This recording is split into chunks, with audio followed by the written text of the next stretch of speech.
सबसे बड़ी खबर जो इजराइल से आ रही है। इजराइल ने लेबनान पर अब तक का सबसे बड़ा हमला किया है। लेबनान में 300 से ज्यादा मिसाइलें दागी हैं। इस भीषण हमले में अब तक 500 लोगों की मौत हो चुकी है, 1000 से ज्यादा लोग घायल हैं। लेबनान के स्वास्थ्य मंत्रालय के मुताबिक मारे गए लोगों में महिलाएं हैं, बच्चे और स्वास्थ्य कर्मी भी शामिल हैं। गाजा जंग शुरू होने के बाद से इसे लेबनान में सबसे बड़ा हमला अब तक का माना जा रहा है। हमले के बाद लेबनान में स्कूल 2 दिन के लिए बंद कर दिए गए हैं। बड़ी संख्या में लोग सुरक्षित स्थानों की ओर जाते हुए भी देखे गए।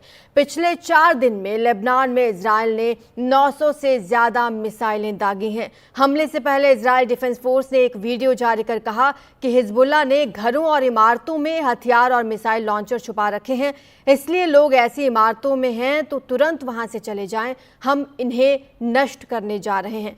लेबनान पर हुए भीषण हमलों के चलते ईरान ने इजराइल को गंभीर नतीजे भुगतने की चेतावनी दी है।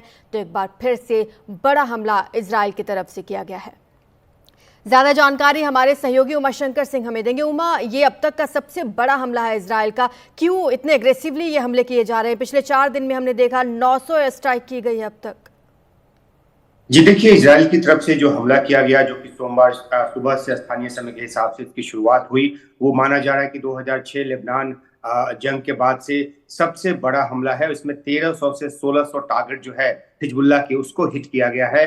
और इसके जरिए जो है इजराइल का ये दावा है कि वो हिजबुल्लाह के जो सामरिक जो ताकत है उसको खत्म करने की कोशिश कर रहा है। और आईडीएफ की तरफ से इस तरह के फोटोज जारी किए गए हैं, जिसके जरिए वो ये साबित करना चाहता है कि आम लोगों के घरों में रॉकेट और जो मिसाइल्स हैं वो लगाए गए हैं, जिसके जरिए इजराइल को लगातार टारगेट किया जा रहा है। और ऐसे में इजराइल की तरफ से कोशिश इस बात की है कि जहां कहीं से भी मिसाइल फायर हो रहा है, रॉकेट फायर हो रहे हैं, उसको निशाना बनाए। और इसलिए इतने बड़े हमले जो हैं वो किए गए हैं। जो जानकारी है अब तक, उसके मुताबिक लेबनान, दक्षिणी लेबनान में तो हमले किए गए हैं, जहां पर इजराइल का कहना है कि आम लोगों के घरों में हथियार रखे गए हैं, उसको निशाना बना रहा है। प्रधानमंत्री बेंजामिन नेतन्याहू ने एक वीडियो बयान भी कल रात को जारी किया है, जिसमें उन्होंने सीधे तौर पर चेतावनी दी है कि लेबनान, दक्षिणी लेबनान, खासतौर पे उस इलाकों में रहने वाले लोग जो हैं वो घर छोड़कर चले जाएं, जहां से हिजबुल्लाह जो है वो इजराइल पर हमले कर रहा है। और इस हमले के बाद हजारों की तादाद में जो लोग हैं वो घरों से बेरूत की तरफ जाते हुए देखे गए, जो कि अपेक्षाकृत सुरक्षित ठिकाना है। हालांकि जो हमले हुए हैं इजराइल की तरफ से वो सिर्फ दक्षिणी इलाके में नहीं हुए हैं लेबनान के, बल्कि बेका वैली की तरफ भी हुए हैं, जो कि बेरूत के आसपास है और इजराइल लेबनान बॉर्डर से सैकड़ों किलोमीटर दूर है।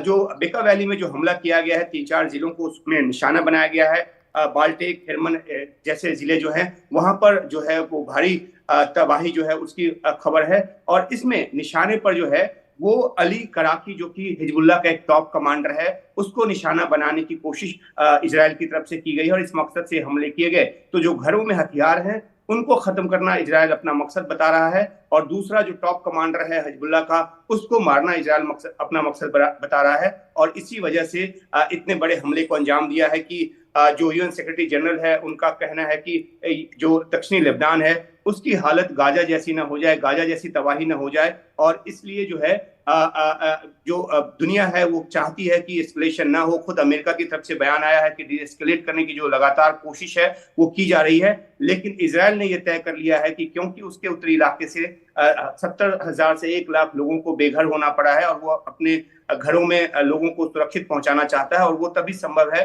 जब हिजबुल्लाह के सामरिक ठिकानों को नष्ट किया जाए। और इसलिए इतने बड़े पैमाने पर जो हमले हैं वो किए गए हैं, जिसमें 500 से अधिक लोगों की मौत हो चुकी है, 1000 से ज्यादा घायल हैं। कल से ही लगातार जो लेबनान हेल्थ मिनिस्ट्री है उसकी तरफ से कहा जा रहा है कि जो मृतकों की तादाद है वो ज्यादा बढ़ सकती है, क्योंकि बहुत बड़े पैमाने पर हमला किया गया है। 1300 से 1600 जगहों को टारगेट किया गया है इजराइल के इस हमले में।